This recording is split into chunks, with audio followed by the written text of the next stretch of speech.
Very good morning, students. Hope you are staying safe and healthy at home. Welcome to our online class for class 8 subject biology. Today I will discuss about chapter number 2 in continuation with chapter number 1 and its part 2. In the previous session, as you know children, in the previous session we have discussed about the types of reproduction, the need of reproduction. We have also read about the different types of asexual reproduction taking place in plants. Now, today in this session, we will read about the sexual reproduction in plants. In the previous session, we have already discussed that sexual reproduction is a kind of reproduction in which the male and female organs are involved. They produce sperm and ova in animals, and they produce anthers and egg cells which fuse together to lead out for the next generation.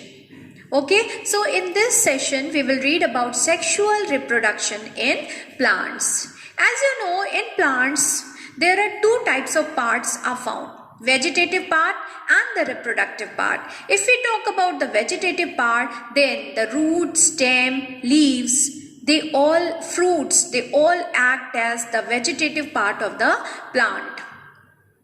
And the flower is the only reproductive part of the plant which takes part in reproduction and thus help in producing seeds and fruits, which leads to the next generation, which produce offspring to for the next generation. So flower is the main reproductive part of an organ. If we read about the various part of flower, then the flower is divided into 4 main parts.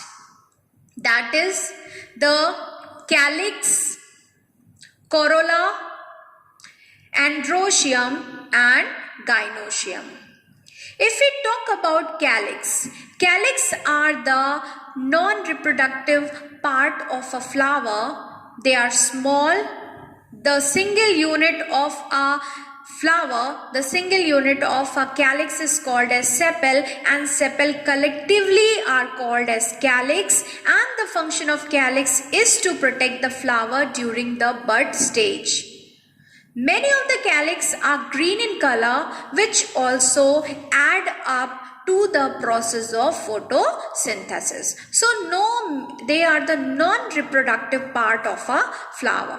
Similarly, there are the most beautiful and the colored part of the flower. They are the petals.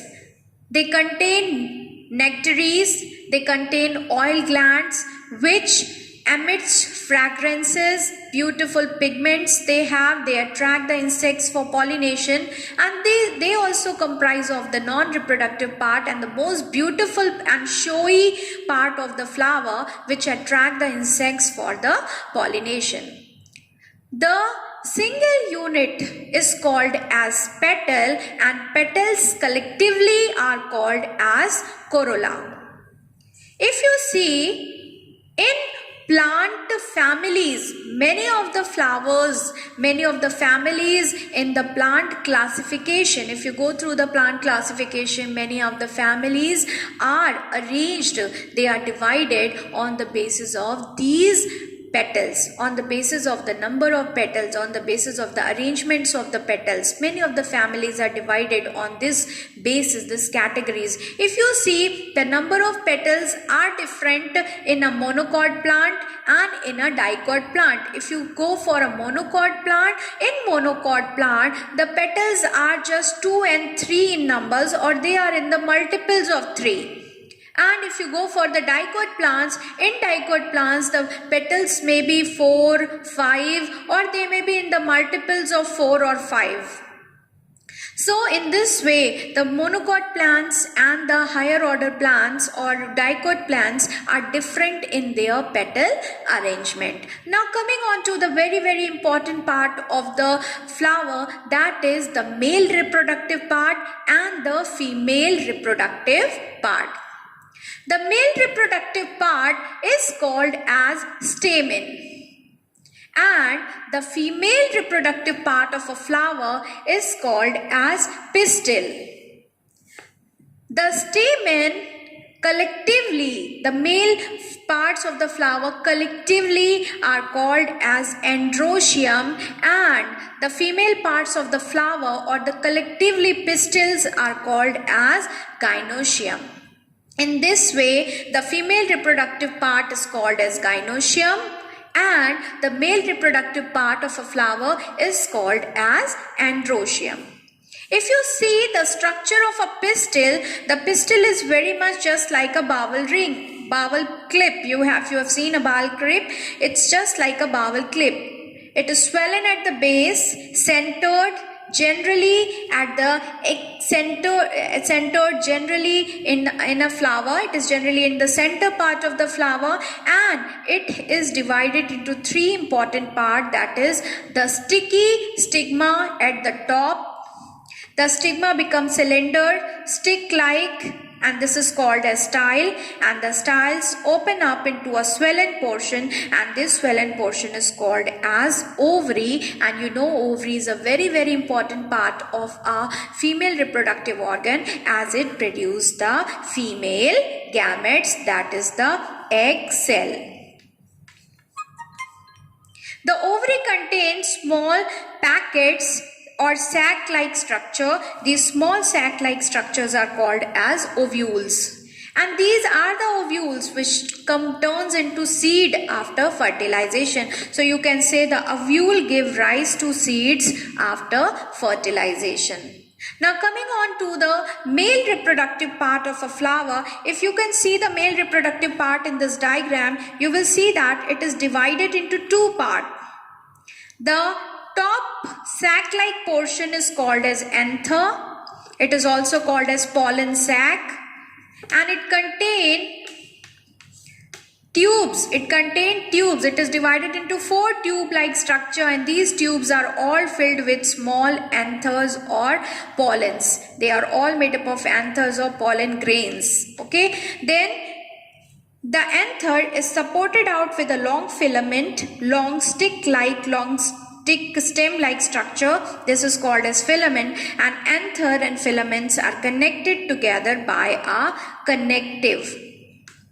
In this way, you have seen the various part of the plant, that flower is divided into four important parts. That is the female reproductive part, that is gynoecium, the male reproductive part, that is androecium, calyx, the small leaf-like structure found outside the plant flower is called as calyx. They are usually green in color. Then the petals, and petals collectively called as corolla. So these are the four important parts of the plant, four important worlds of the plant in which the flower is divided.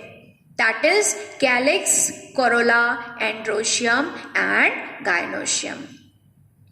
Next on, as I have explained you the structure, you could see the structure here in this diagram, that these are the flower colored portion of this flower is called as petals. The green simple small outlets are called as the sepals. In the center, there is the female reproductive part, and this female reproductive part is called as carpel or pistil. It is again divided into stigma, long cylinder style, and the swollen part at the center of the flower, that is the ovary. You could see that ovary inside contain a small yellow bag-like structure. This bag-like structure is called as ovule. And you could see that from the base of the flower, many long sticks-like, stem-like structure, filament-like structure arising. They may be 2, they may be 3, they may be 4, 5, and in any numbers. Okay, and these are the male reproductive part of the flower, and this is called as, the single unit is called as stamen. The stamen is divided into anther and filament. So in this way you have read about the important whorls of the flower, the 4 important whorls of the flower. Now heading towards our next topic, that is very important life-giving activity, that is pollination. You know that children, that the goal of every organism, whether it is a plant or an animal, the goal of every plant or animal is to produce offspring for the next generation. And for this purpose, the plants undergo a large number of events, a large number of processes, which finally leads to the production of new offspring. And among such events and among such processes it undergo, one of it is pollination. Okay, so what is pollination? Pollination is the transfer of anther from pollen from anther of one plant or same plant to the stigma of same flower or another flower. So just in general sense, it is just the transfer of pollen grains or pollen, is just the transfer of anthers from, or pollen grain from anther to stigma. So on the basis of whether the transfer is taking place within the same plant, flower of the same plant, or flower of different plant, the pollination is of 2 types. That is the self-pollination and cross-pollination. You can see the self-pollination when the transfer of pollen grain takes place from the anther of the same flower to the stigma of the same flower.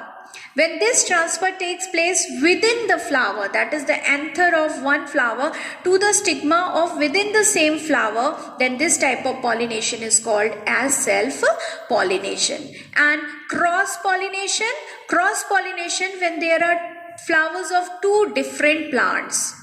Okay, so when the transfer of anther takes place from the pollen grain, the transfer of pollen grain takes place from the anther of one plant flower to the stigma of another flower. You could see in the diagram, it takes place when the transfer takes place from the anther of one flower to the stigma of another flower, then this type of pollination is called as cross pollination.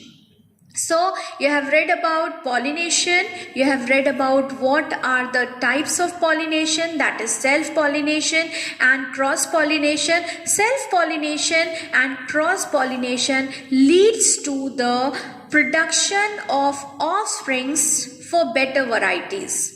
They produce better varieties, and nature to facilitate cross-pollination.